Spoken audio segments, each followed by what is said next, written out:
ओम नमः शिवाय। हर हर महादेव। हर हर महादेव। ओम परमपिता परमेश्वर की जय। मित्रों, श्रावण के महीने का आखिरी चरण चल रहा है और कल आखिरी सोमवार है। और इन्हीं शब्दों के साथ आप लोग प्रसन्न रहें, खुश रहें। भगवान भोलेनाथ के असीम कृपा आप पर बरसे, क्योंकि श्रावण का महीना बिल्कुल सारे कष्टों को दूर करता है। 12 महीनों में श्रावण का महीना सर्वश्रेष्ठ माना गया है, क्योंकि इस समय भगवान शिव और माँ पार्वती के साथ और नंदी समेत इस पृथ्वी में मृतलोक में आते हैं और सबका कल्याण करते हैं। मंगलकारी देवता हैं, सर्व कल्याणकारक हैं, आनंद के दाता हैं। और इस तरीके से पूरे महीने सुमय होता है। कल आखिरी सोमवार है, व्रत वाले व्रत करेंगे और भगवान का नाम जपते हुए भगवान भोलेनाथ की कृपा के पात्र बनेंगे। जैसा कि आप जानते हैं, भगवान भोलेनाथ ज्ञान और वैराग्य की मूर्ति हैं। उनके समान दाता दानी दयावान अन्य देवता नहीं हैं। देवाधिदेव सभी देवताओं में श्रेष्ठ एवं पूज्य है, इसीलिए उन्हें महादेव कहा जाता है। तो ये बड़ी कृपा सब पर अतिशीघ्र प्रसन्न होते हैं। और जहाँ इनकी पूजा बड़ी साधारण विधि से है, जैसा कि आप लोग जानते हैं कि बेलपत्र धतूरा अक्षत गंगा जल से ही प्रसन्न हो जाते हैं। और जो कांवड़ लेके आते हैं वो कीचड़ में होते हुए आते हैं, या जल लेकर लोग जाते हैं चढ़ाने। कितने परिश्रम से, कितने भाव से, श्रद्धा से, समर्पण से उस जल से जब उनका अभिषेक होता है तो भगवान भोलेनाथ शीघ्रातिशीघ्र प्रसन्न हो जाते हैं और मनचाहा वरदान दे देते हैं, क्योंकि उनके समान दानी तपस्वी अन्य कोई नहीं है। और इस प्राचीन काल में सबसे प्राचीन काल में की सबसे पुरानी शिव आराधना ही है। शिव आराधना की दृष्टि से इनका नमः शिवाय और ओम नमः शिवाय महामंत्र है, जो कि मंगलकारी है। और इसके अलावा मृत्युंजय मंत्र, ओम त्र्यंबकम यजामहे सुगंधिम पुष्टिवर्धनम उर्वारुकमेव बंधनान् मृत्योर्मुक्षीमामृतात्, ये आरोग्यदाता, शुभदाता और सभी तरह से, सभी दृष्टिकोण से कल्याणकारी है। तो इस तरीके से और साधकगण इनके लघु मृत्युंजय मंत्र से भी जप करते हैं। ओम हम जूंशा के मंत्र से भी आरोग्य एवं शुभत्व को प्राप्त करते हैं। इस तरीके से भगवान शिव की आराधना, अर्चना, पूजा की जाती है। बहुत सरल और सहज है। जैसा कि श्रावण के महीने में भक्त लोग आनंद से उनकी कृपा प्राप्त करने के लिए अनेकानेक विधि द्वारा उनको प्रसन्न करने के लिए बड़ा सा बड़ा त्याग, बड़ा सा बड़ा साधना साधकगण किया करते हैं भोलेनाथ की कृपा प्राप्त करने के लिए। इसलिए ये श्रावण का महीना अति महत्वपूर्ण, सर्वश्रेष्ठ है, क्योंकि इस समय साधक गणों के अंदर ऊर्जा भर जाती है। जब कांवड़ लेकर लोग जाते हैं उस समय लंबी लंबी यात्रा 100-200 किलोमीटर उनके लिए कुछ मायने ही नहीं रखता।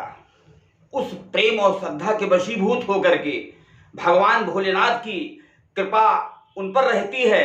उनकी कृपा से ही वो ताकत उनके अंदर आती है, जिससे कि वो भगवान भोलेनाथ को पहुंच करके जलाभिषेक किया करते हैं। इसलिए आप समझें कि श्रावण का महीना एक इतना महत्वपूर्ण है कि शायद हर व्यक्ति, कहते नहीं कि हर व्यक्ति सावन महीना बार बार रहे या साल में 2 बार आवे, ऐसा लोग सोचते भी हैं। तो इस अगर आप भगवान भोलेनाथ को प्रसन्न करना है तो आप पूरे श्रावण 101 बेलपत्र में ओम नमः शिवाय लिख करके भगवान शिव के मंदिर में चढ़ावें, तो आपको ये बहुत ही हर दृष्टिकोण से धन की का संग्रह होना या नौकरी मिलना या आरोग्यता प्राप्त करना, ये बहुत ही सरल और सहज ढंग से भक्त को प्राप्त हो जाता है। तो इस तरीके से भगवान शिव की आराधना अर्चना पूजा किया जाता है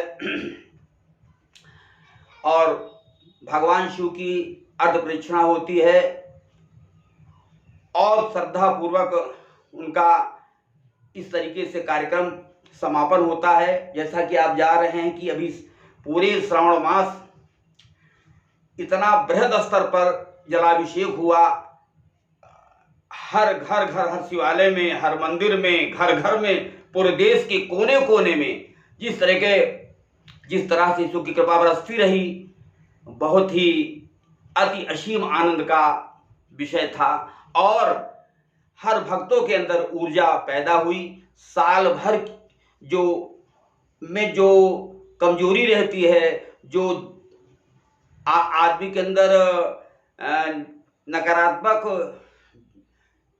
विषय से आदमी जूझता रहता है, इस महीने श्रावण के महीने में उसके अंदर एक ऐसी असीम ऊर्जा भर जाती है कि उसके अंदर एक जीने की एक नया उत्साह का संचार होता है। तो इसलिए भगवान शिव की आराधना हर दृष्टिकोण से हर व्यक्ति के लिए, जन जन के लिए लोक मंगलदायक है। वो आनंद के दाता हैं, भक्तों को आनंद देने वाले हैं, प्रसन्न कर रखने वाले हैं, अधिक प्रसन्न होते हैं और जलाभिषेक उनको अधिक प्रिय है।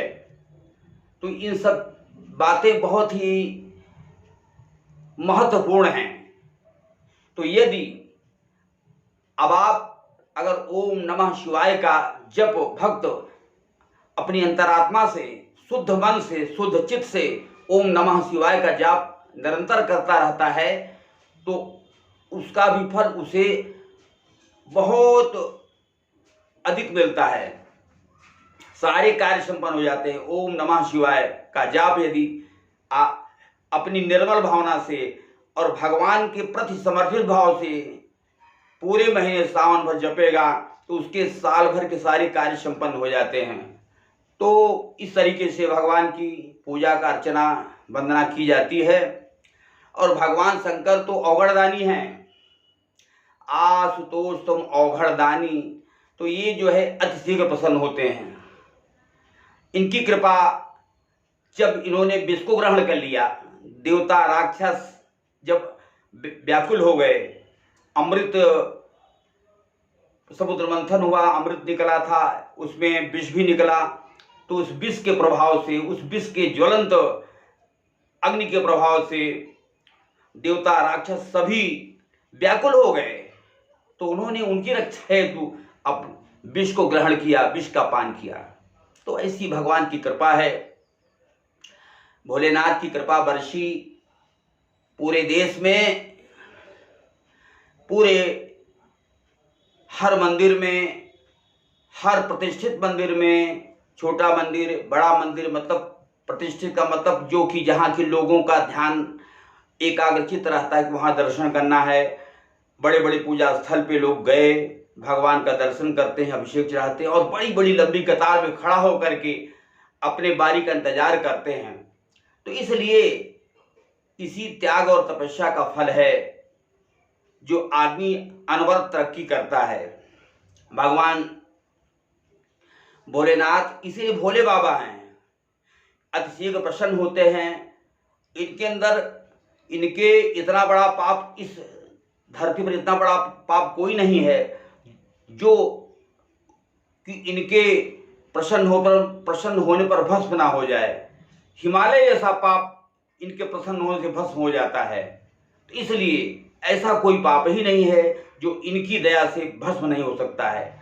भगवान भोलेनाथ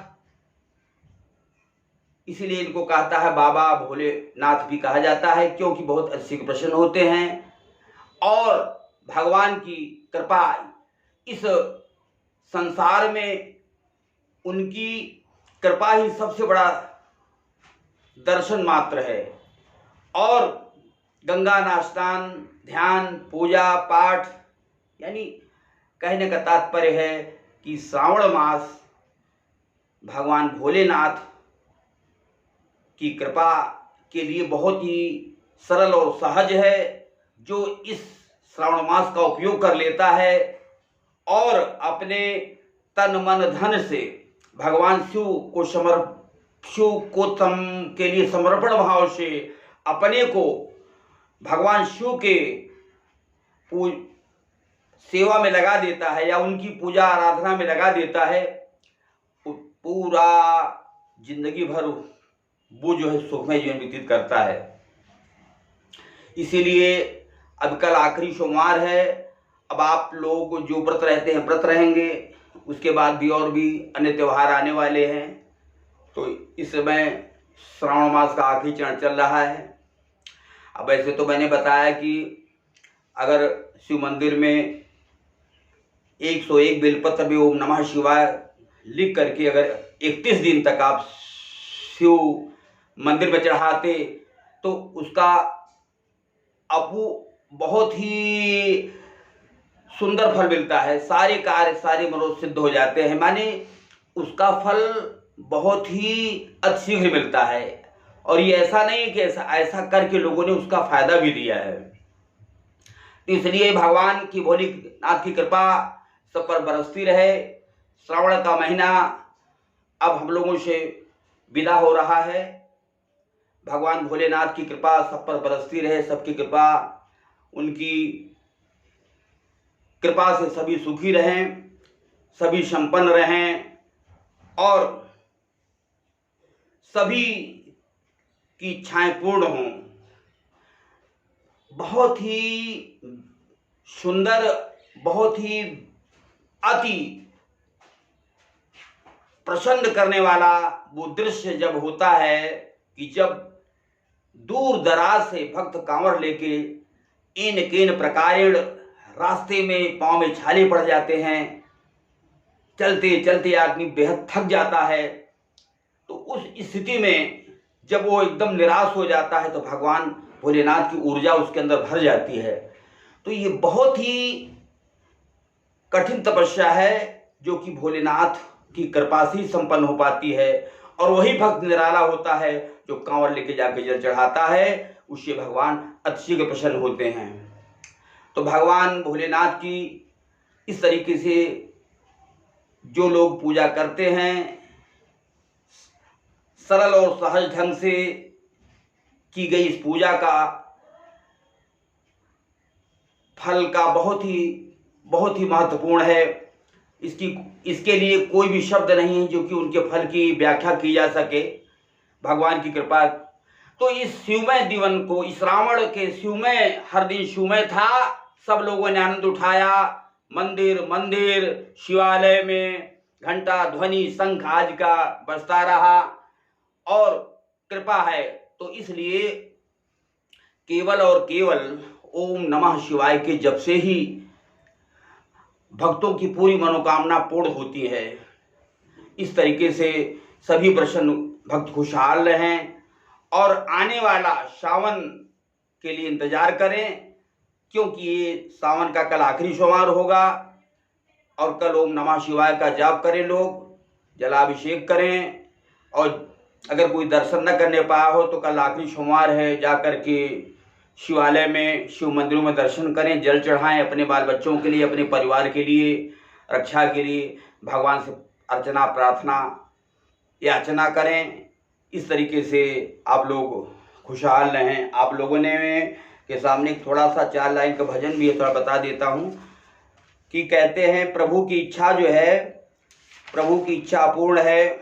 भोलेनाथ की कृपा का थोड़ा प्रार्थना है यही, मेरे भोलेनाथ जी हाथ अपना मेरे सर पे रख दीजिए।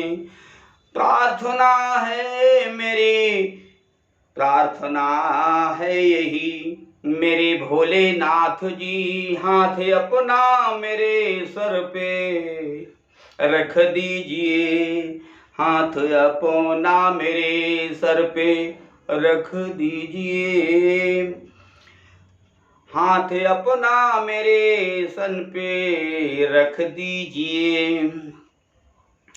तन निरोगी रहे धन भी भरपूर हो, तन निरोगी रहे धन भी भरपूर हो, मन भजन में रहे द्वंद्व दुख दूर हो, मन भजन में रहे द्वंद्व दुख दूर हो, कर्ज भी ना रहे मर्ज भी ना रहे, कर्ज भी ना रहे मर्ज भी ना रहे, फर्ज निभता रहे ऐसा वर दीजिए, फर्ज निभता रहे वैसा वर दीजिए। प्रार्थना है मेरे ये भोलेनाथ जी, हाथ अपना मेरे सर पे रख दीजिए। प्रार्थना है मेरे ये भोलेनाथ जी, आप अपना मेरे सर पे रख दीजिए, हाथ अपना मेरे सर पे रख दीजिए। तो इस श्रावण महीने का जिसने उपयोग किया, हर दिन का जिसने उपयोग किया है, उसका भविष्य उज्जवल होता ही चला जाएगा। तो इसलिए भगवान भोलेनाथ, भगवान विश्वनाथ, ये कई नामों से जानते हैं, भोलेनाथ, विश्वनाथ, चंद्रशेखर, शूलपाणी, महादेव, ये इन नाम रुद्र नाम से यानी अनेकों नाम से जाने जाते हैं। कोई भी एक नाम का सहारा लेकर के यदि आप अपने अंतरात्मा से, पवित्र मन से, पवित्र आत्मा से इनका भजन पूजन यदि साल भर हर वक्त करते रहें, तो आपका जीवन अति उत्तम गति से प्राप्त होगा और आपका जीवन में परिवर्तन आप महसूस करेंगे। लेकिन हाँ, श्रद्धा भाव समर्पण भाव प्रधान होता है, श्रद्धा पावन होती है। भगवान भोलेनाथ को तो ऐसा कोई चीज़ है नहीं जो कि ऐसी कोई चढ़ती रहे जो कि न मिल सके। सब प्राकृतिक चीज़ें हैं, बेल धतूरा, समी पत्र हैं, और इस तरीके से भांग और दूर्वा, ये सब चीज़ें तो प्राकृतिक ढंग से मिल जाती हैं। तो इस विशिष्ट जहाँ इनकी रत्नों से पूजा होती है, जो रत्नेश्वर भी कहा जाता है, वहाँ रत्नों से भी पूजा होती है। वही चीज, वही अभीष्ट फल प्राप्त होता है। अब वही चीज बेल धतूरा, जल से, अक्षत से वही अभीष्ट फल प्राप्त होता है जो उस पूजा से प्राप्त होता है, इस पूजा से प्राप्त होता है। सिर्फ क्योंकि भगवान भोलेनाथ की कृपा सब पर बरसती है। शिव समान दाता नहीं, भगवान शिव के समान कोई दाता नहीं है। वो ज्ञान और वैराग्य की मूर्ति हैं। उनके इसलिए कल्याण करने वाले, आन भक्तों को आनंद देने वाले, दुखों को हरने वाले, अति शीघ्र प्रसन्न होने वाले, इसलिए हमेशा हमेशा उनकी शरण में रहें और भगवान भोलेनाथ की कृपा प्राप्त करें। क्योंकि इस कलिकाल में इससे बढ़कर सरल और सहज मार्ग कोई नहीं है। आप कम समय में अधिक से अधिक फल प्राप्त करें, अपने जीवन को, अपने बच्चों के जीवन को, अपने परिवार को कि उज्जवल भविष्य की कामना करिए और अपने अति परिश्रम से, अति विश्वास के साथ भगवान के भोलेनाथ की कृपा प्राप्त करने के लिए आकांक्षा बनाए रहिए एवं उनके निमित्त अनवरत घर भी एक मंदिर है। पूरे महीने, साल भर, वर्ष भर तो आप पूजा करिए ही, लेकिन श्रावण के महीने में यदि आपका घर शिवमय हो गया तो आपका भविष्य उज्जवलमय हो जाएगा। और आपका भविष्य उज्जवलमय हो जाएगा तो आपकी जिंदगी, आपको मनुष्य होनी प्राप्त होना आपको सफल हो जाएगा। इसलिए मानव जीवन मिला है तो इस मानव जीवन का उपयोग अच्छे कामों में करना चाहिए। इस श्रावण महीना जिस धीरे धीरे अब समाप्ति की ओर है, अब इसलिए भगवान शिव से प्रार्थना करते हुए अपने को आप अपने मोक्ष की कामना करिए, अपने कल्याण की कामना करिए और उन और तमाम जो आपकी इच्छाएं हैं उनको मन में लीजिए, क्योंकि भगवान अंतर्यामी है, भोलेनाथ सब जानते हैं कि किसको क्या जरूरत है। उनके दरबार में, बाबा के दरबार में हाजिर लग जाए, वो सब जान जाते हैं, वहाँ कोई मांग नहीं होती है। इसलिए आप लोग सभी सुखी रहें, प्रसन्न रहें। आप लोगों ने मेरी बात को गौर से सुनी, आप लोगों की बहुत बहुत कृपा। लेकिन साथ में एक बयान दीजिए, जरूर करिए कि हमारे इस चैनल को सब्सक्राइब जरूर कर दीजिएगा, जिससे कि और लोग भी हमारी बात को समझ सकें, सुन सकें। बड़ी कृपा होगी आप लोगों की। इन्हीं आप लोगों को बहुत बहुत धन्यवाद, बहुत बहुत धन्यवाद, बहुत बहुत धन्यवाद। हर हर महादेव।